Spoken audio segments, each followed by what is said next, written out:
In this video, I'm going to talk about the differences between acute pain and chronic pain, because they're very, very different. They work in different ways and they're there for different reasons. So understanding that is really, really important for you to be able to recover.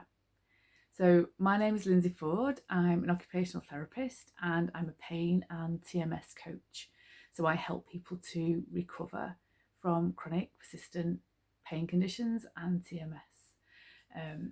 So acute pain and chronic pain. Acute pain is short-term pain that is caused by an injury to your body.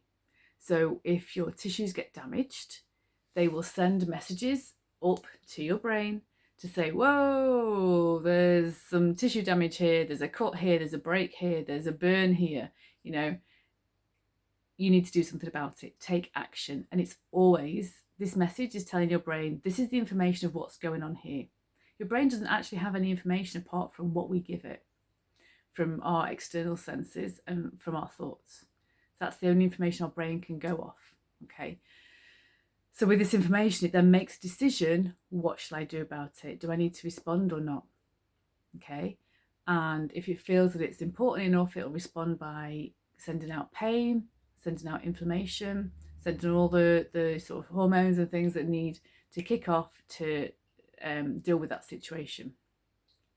Okay, so I mean, another example of that is that I'm sure you've all had it where you've looked down and there's blood all over your fingers and you've cut your fingers and you didn't even know you cut your fingers. And it's like, at that point, your brain must have decided it wasn't really important enough to tell you about. So, you know, if you're busy doing something and it's really not that dangerous, this little cut, it's just a lot of blood going on, then it'll decide, do I need to tell her about this or not? Nah, it's all right, she's okay. Yeah, so this is our brain making that decision as to whether it needs to tell us about it or not. So acute pain is about an injury. And once that the danger has gone, once we've taken action, had it seen to, had it looked at, had it treated, whatever needs to be done, the pain will then start to subside because the danger is gone. Yeah, and it'll subside as the tissues heal throughout that healing process until there's no pain there at all. And this will take up to 12 weeks, but usually before that. You know, and quite often once you've had, if you break a bone or something, once you've had it set, the bone's still broken, but because it's safe and it's controlled and it's contained within that pot, then the pain is way, way much less. Okay. Now with chronic pain, this means that the pain is there beyond the 12 weeks. So chronic isn't about it being bad or how bad the pain is, it's about how long it lasts for. So it's persistent. So beyond 12 weeks, what they've found is that the pain isn't about tissue damage anymore. It's about emotional factors, and it's about our brain sending out faulty messages. So we know it's very much from our brain, these messages, from things like phantom limb pain. So for those of you who don't know what that is when we have pain in a limb, a leg, an arm. The limb is removed either through amputation or through trauma, but the pain is still there. So the person still experiences pain in that limb, even though the limb isn't there. So that cannot possibly be pain coming from the limb.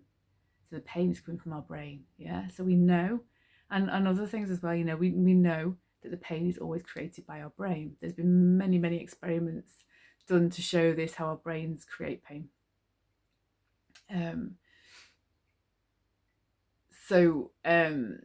I was just thinking of different examples, and there's loads of them. So different ones that have been done through hypnosis, whereby someone believes that this is slightly different actually, that they're being under hypnosis, they believe they're being burnt with a cigarette, but actually the cigarette never touched them, but their skin develops the blisters and they feel the pain of it happening.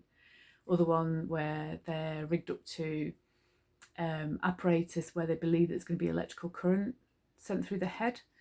Again, nothing is sent through the head. They're never in any danger, but they believe they are. And they see the dial being turned up, so the current's getting higher and higher. And as the dial gets turned, they experience pain in their head. Yeah. So this is how we know that our brain and our perceptions and our beliefs create pain.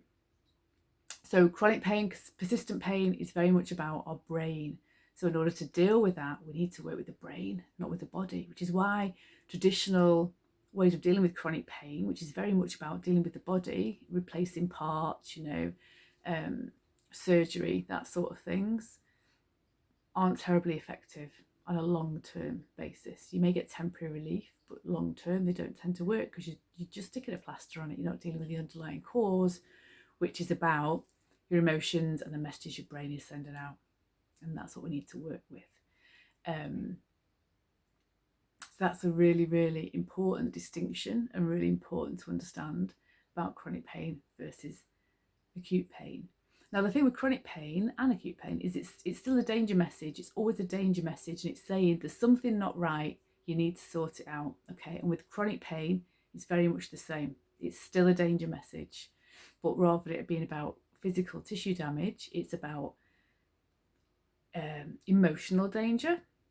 It's about perceived physical danger and any other threat. If it's about your brain not feeling safe, and if your brain doesn't feel safe, it will send out these danger messages, which are pain.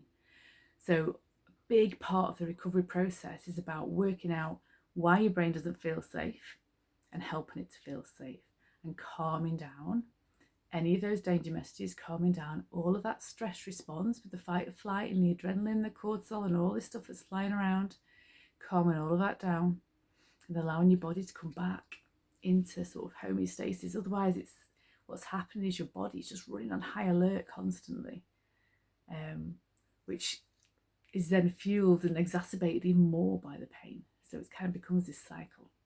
So we need to break that cycle. Okay, so I hope that helps in understanding just, what is going on a little bit here, and I hope you can start to join up some dots as to what might be going on for you and what might be causing this or triggering this. It's not always obvious. Sometimes it is, but it's not always. And sometimes you need to be a bit of a detective to work out what's going on.